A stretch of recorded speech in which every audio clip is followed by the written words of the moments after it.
ओम श्री गुरुभ्यो नमः।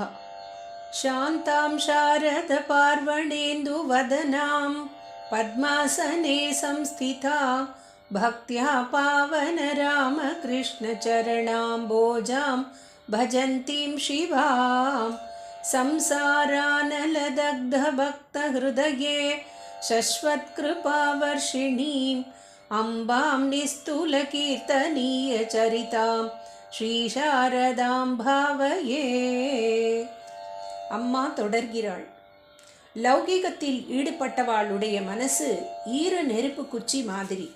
ரொம்ப தேய்ச்சாத்தான் நெருப்பு வரும். சுத்தமான மனசை பட்டும் படாமலும் முரசினாலே போரும். ஞான அக்னி பிடிச்சுண்டுடும் என்று ராமகிருஷ்ணர் கூறுவதுண்டு. சாரதை அப்படிப்பட்ட காய்ந்த குச்சியாக இருந்தாள். ஒரு விதத்தில் ஈரம், இன்னொரு விதத்தில் அடியோடு ஈரமின்மை.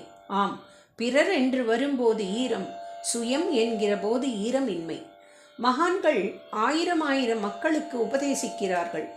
ராமகிருஷ்ணரும் எத்தனையோ பேர்களுக்கு உபதேசித்தார். ஆனால் உபதேசத்தை அப்படியே பிடித்து கொண்டவர் 1000ல் ஒருவர்தாமே. மலையமாரதம் வீசறப்போ வஜ்ரம் உள்ள மரங்கள் எல்லாம் அந்த காற்றை உள்ளுக்குள்ளே வாங்கிக்கும். உடனே அந்த மரங்கள் சந்தனமாயிடும். இப்படி ஒரு நம்பிக்கை. மூங்கில், வாழை, பப்பாளி மாதிரி வஜ்ரம் இல்லாத மரங்கள் எல்லாம் எத்தனை மலையமாருதம் வீசினாலும் அப்படியே தான் இருக்குமாம். உள்ளுக்குள்ளே ஓர் அழுத்தம், வஜ்ரம் மாதிரி உறுதி இருக்கிறவா மகான்களோடே உபதேசத்தை உறிஞ்சுண்டு ஞான சந்தனமா மணம் வீசரா. உள்ளத்திலே உறுதியே இல்லாம பொத்தலா இருக்கிறவாளுக்கு எத்தனை உபதேசமும் பிரயோஜனப்படுறதில்லை என்று ராமகிருஷ்ணர் முன்கட்டில் பைரவி பிராமணியிடம் கூறிக்கொண்டிருந்தார். அந்த வாக்கு மலையமாருதமாக அன்னை சாரதையின் வஜ்ர உள்ளத்தில் புகுந்த அவளின் அறிவின் பரிமளத்தை பரிணமிக்கச் செய்தது. ஆம், ஒரு விதத்தில் சாரதையின் மனசு மிக மிக மிருதுவான அனிச்ச மலர், இன்னொரு விதத்திலோ கல்லை போல் கனத்த வஜ்ரம். பிறருக்கு மலர், தனக்குத்தானே வஜ்ரம். பைரவி பிராமணியோ மாறாக மற்றவர்களிடம் வஜ்ரமாக இருந்தாள். வஜ்ரத்தை தான் தமிழில் வைரம் என்று சொல்லுவது. பகை உணர்ச்சியும் வைரம்தான். பைரவி சாரதியிடம் அர்த்தமில்லாத வைரம் பாராட்டினாள். ஆயின் உள்ளுக்குள் சிறு வேதனையையும் தாங்க முடியாத மலராக அவதிப்பட்டது பைரவியின் மனம். தான் உயர்ந்தவள் என்று அவள் எண்ணியவுடன் அந்த உயர்ந்த மேட்டில் தாங்காமல் பகவத் கிருபை வெளியேற தொடங்கிவிட்டது. பூஜைக்கு ஆயத்தம் செய்யலானாள் பிராமணி. அம்மா, உங்கள் பூஜைக்கு என்ன நிவேதனம் செய்ய வேண்டுமோ உத்தரவிடுங்கள், செய்கிறோம் என்று சாக்கம்பரியும் சாரதாமணியும் பணிவுடன் கேட்டுக்கொண்டனர். நீங்கள்லாம் தொட்டதை நான் நிவேதம் பண்ணிறதுக்கோ சாப்பிட்றதுக்கோ இல்லை, சுயம் பாகம் பண்ணிப்பேன். எனக்கு வேண்டிய வஸ்துவெல்லாம் கொடுத்துடுங்கோ என்றாள் பிராமணி கடுமையாக. அவ கேட்கறதையெல்லாம் கவனிச்சு கொடுங்கோ. முக்கியமா அவளுக்கு மிளகாயும் மற்ற கார தினுசுகளும் நிறைய வேணும். வஞ்சனை இல்லாமல் அந்த வியஞ்சனங்களை எல்லாம் இடிச்சு தாங்கோ என்றார் ராமகிருஷ்ணர். சுரீல் என பேசும் பைரவிக்கு நிறைய கார வஸ்துக்கள் கொடுக்க சொன்னபோது உள்ளுக்குள் சிரித்து கொண்டார் அவர். அந்த உள் சிரிப்பை பிராமணியோ சாரதாமணியோ அவளது ஓரகத்தையோ புரிந்து கொள்ளவில்லை. சாரு, பைரவி அம்மாவுக்கு பூர்வீகம் கிழக்கு வங்காளம். அதனாலே அவளுக்கு காரம் நிறைய வேணும். ஒவ்வொருத்தருக்கும் ஒவ்வொரு ருச்சி.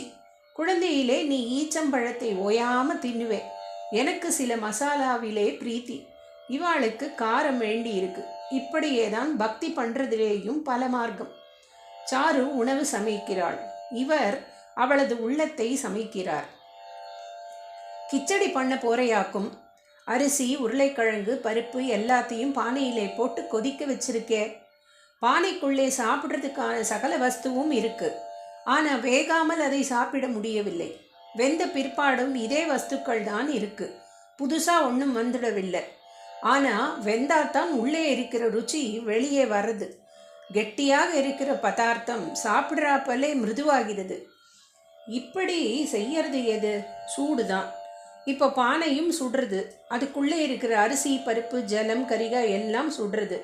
ஆனால் சூடு அதுகளிடம் உண்டாகல்லே. அடியிலே இருக்கிற நெருப்பிலே இருந்துதான் வர்றது. நம்ம உடம்பு ஒரு பானை.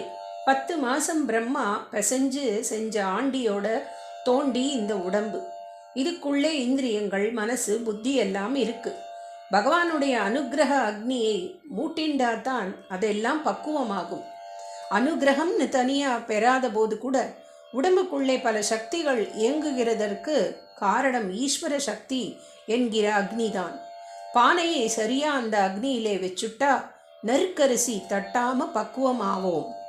இந்திரியம், புத்தி, மனசு என்கிற வியஞ்சனங்களை சரியான வீதாச்சாரத்தில் கலந்துட்டோம்னா உலகத்துக்கெல்லாம் ருசிக்கிற மாதிரி பக்குவமாக ஆவோம். பரிமாறச்சே அக்னி கண்ணுக்கே தெரியவில்லை. ஆனால் அது இல்லைன்னா உணவே கிடையாது. கண்ணுக்கு தெரியாமல் பகவத் சக்தி எல்லாத்திலேயும் ஊறி பக்குவம் பண்ணுகிறது. அந்த குழந்தைக்கு ரொம்பவும் உபதேசித்து விட்டோமோ என்றெண்ணி, சரி இதில் இன்னும் கொஞ்சம் லவங்கம், ஓமம், சேம்பு எல்லாம் போடேன் என்று பரம லௌகீகமாக பேச்சை மாற்றினார். உங்களுக்கு இரத்தக்கடுப்பா இருந்ததுன்னு ஹிருதய் சொன்னானே, தட்சிணேஸ்வரத்து கங்கையிலே ரொம்ப உப்பேறி போச்சு. அதை உங்களுடைய மிருதுவான குடல் தாங்காதுன்னு தான் முக்கியமாக இங்கே வந்ததாக சொன்னானே. மசாலா வஸ்துக்கள் உங்களுக்கு ஒத்துக்குமா என்று கேட்டாள் மதனி. என்ன மன்னி இப்படி சொல்லிட்டேள் என்று சிறு பையனாக சிணுங்கினார் மகான் ராமகிருஷ்ணர். நான் என்னோட பவதாரிணி அம்மாவையும் ராஜோபசாரம் செய்கிற மதுர் பாபுவையும் பக்தால் கொண்டு வர்ற பஞ்சபக்ஷிய பரமான்னங்களையும் விட்டுட்டு இங்கே எதுக்கு வந்தேன் தெரியுமா? மன்னியோட மசாலா சமையலை ஒரு கை பார்க்கறதுக்கு தான். நீங்களானா இப்படி சொல்லிவிட்டேளே என்று குழந்தையாக குழைந்தார். சாகம்பரி தேவிக்கு ஒரே வெட்கமாகிவிட்டது. வீட்டில் மசாலா வஸ்துக்களே இல்லை. யாரையோ உடனே துரத்தி ஓட்டமாக ஓடி அவற்றை வாங்கி வரச் செய்து சமையலில் சேர்த்தாள். அம்மா தொடர்வாள். கருங்குழல் அவிழ்ந்து தொங்கும், கண்களில் கருணை பொங்கும், அருங்குண நாணம் ஓங்கும், ஆடையும் தலைமேல் வாங்கும், சுரங்களில் வளைகள் தங்கும், கற்பினுக்கரசி பூவின் சரங்கொடு காமன் தீண்டா சாரதா அன்னை வாழ்க. ஓம் சாந்தி சாந்தி சாந்தி.